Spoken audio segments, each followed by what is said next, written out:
शेर शाह सूरी। और ये जो शेर खान है वही शेर शाह सूरी हैं। 1540 AD to 1545 AD।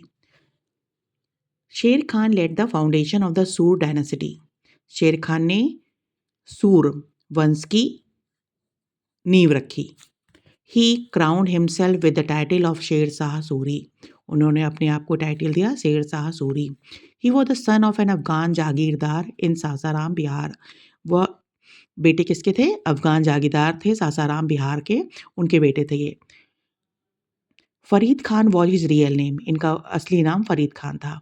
He later on became famous as Sher Khan after he killed tiger. जब उन्होंने एक टाइगर का मर्डर मार दिया उन्होंने टाइगर को, तब से इनका नाम पड़ गया शेर खान से जाना जाने लगे। शेर Khan ruled for a period of 5 years। उन्होंने सिर्फ 5 साल तक शासन किया, 1540 AD टू 1545 AD तक। His successor ruled for another 10 years। उनके जो उत्तराधिकारी थे उन्होंने आगे के 10 साल तक राज्य किया। कॉन्क्वेस्ट, इनकी जीत क्या क्या थी? Sher Shah was an ambitious and a powerful ruler. बहुत महत्वाकांक्षी और बहुत शक्तिशाली राजा थे ये। Within a short period of time he raised a big army. बहुत कम समय में उन्होंने एक बड़ी आर्मी बना ली। And strengthen his hold over the region of modern day Bihar, Jharkhand and West Bengal. और उन्होंने अपने आप को मजबूती से वो सब कहाँ मजबूती से पा लिया? बिहार में, झारखंड में और वेस्ट बंगाल में। He occupied Delhi by defeating Humayun twice. 2 बार हुमायूं को हराकर उन्होंने दिल्ली को अपने अंडर कर लिया। In northern India he annexed various territories and organise the administrative system of his empire.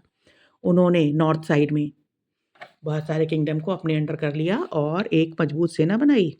And organise the administrative system of his empire. उन्होंने प्रशासनिक सिस्टम को बहुत मजबूत कर लिया, ऑर्गेनाइज कर लिया अपने एम्पायर में। He subjugated the Khokhars in the north west and conquered the region of Malwa, Sindh and Multan. उन्होंने खोखर्स जो थे उनको अपने अधीन कर लिया और नॉर्थ वेस्ट साइड में कई रीजन को अपने मालवा, सिंध और मुल्तान को अपने अंडर में कर लिया। He also subdued the region of Marwar which was under the rule of Rajput chief Maldev. उन्होंने मारवाड़ का जो क्षेत्र था उसको भी अपने अधीन कर लिया, जो कि राजपूत चीफ मालदेव के अंडर में था। He led an expedition against Kalinjar occupied by Chandela ruler. उन्होंने एक अभियान चलाया कालिंजर के विरुद्ध, जो कि चंदेला रूलर थे, चंदेला रूलर के अधीन था। He died in 1545 AD during the siege of Kalinjar at the age of 75।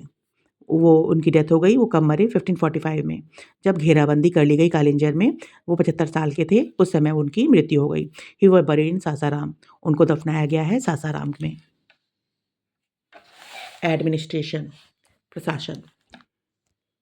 शेर Shah was an able administrator. वो बहुत अच्छे प्रशासक थे। He reform the administrative structure. उन्होंने प्रशासनिक स्ट्रक्चर को में सुधार किया। He made changes in the civil, military and land revenue system. उन्हें नागरिक, मिलिट्री, सैनिक और ज़मीन का जो रेवेन्यू सिस्टम था, टैक्स वगैरह का सिस्टम था, उसमें उन्होंने सुधार किया। Due to this reason he is often regarded as the forerunner of Akbar. इस सब कारण से उनको अग्रदूत कहा जाता है अकबर का। He proved himself as a gifted administrator as well as a capable general। उन्होंने अपने आप को प्रूव किया कि गिफ्टेड एडमिनिस्ट्रेटर है, मतलब उनके अंदर बसा हुआ है अच्छा प्रशासक, और वो एक कैपेबल जनरल है, अच्छे सैनिक हैं। The empire of Sher Shah Suri was divided into many provinces. शेर शाह सूरी जो थे उनका जो साम्राज्य था वो कई प्रांतों में बटा हुआ था। Which were known as sarkars. उन प्रांतों को सरकार कहा जाता था। And districts which were known as parganas. और जो उनके ज़िले थे, डिस्ट्रिक्ट थे, उनको कहा जाता था parganas.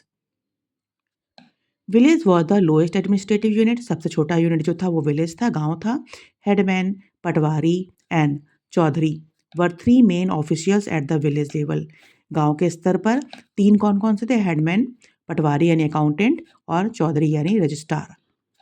Village headman took care of the law and order by detecting robbers and murderers. Village के जो हेडमैन होते थे वो टेक केयर करते थे लॉ का और ऑर्डर का, और पता लगाते थे डाकुओं का, मर्डरर्स जो थे उनके बारे में पता लगाकर ये लॉ और ऑर्डर को मेंटेन करते थे, केयर करते थे। King was the supreme authority and a council of ministers was appointed by him to assist him in various administrative matters. सबसे ऊंचे पोस्ट पर जो होते थे वो राजा होते थे और उनको असिस्ट करने के लिए, इनको बीच बीच में बताने के लिए बाकी चीज़ों के बारे में कई मंत्रियों का समूह होता था. Revenue officers, judicial officer, sikdars, amins, and munsifs were the most important officers who played a prominent role in the administration. प्रशासन में ये मुख्य जो ऑफिसर होते थे वो ये चार होते थे: रेवेन्यू ऑफिसर्स, जुडिशियल ऑफिसर्स, सिकदार्स और अमीन्स एंड मुंसिफ.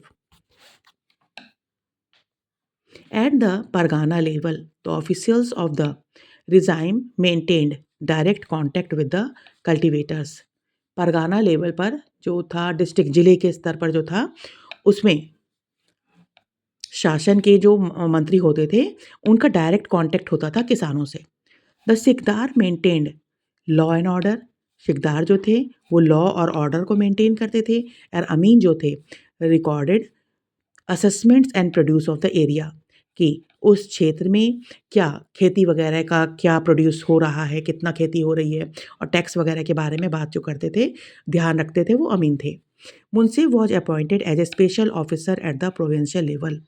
इस क्षेत्र में मुंसिफ को एक स्पेशल ऑफिसर के तरह से काम करते थे, अपॉइंट किया जाता था. He served as the chief assessment officer and the revenue collector. ये जो थे वो क्या थे? मुख्य असेसमेंट ऑफिसर थे, टैक्स कलेक्ट ऑफिसर थे, जो कि टैक्स को जमा करते थे. In case of local agrarian disputes he आर्बिट्रेटेड.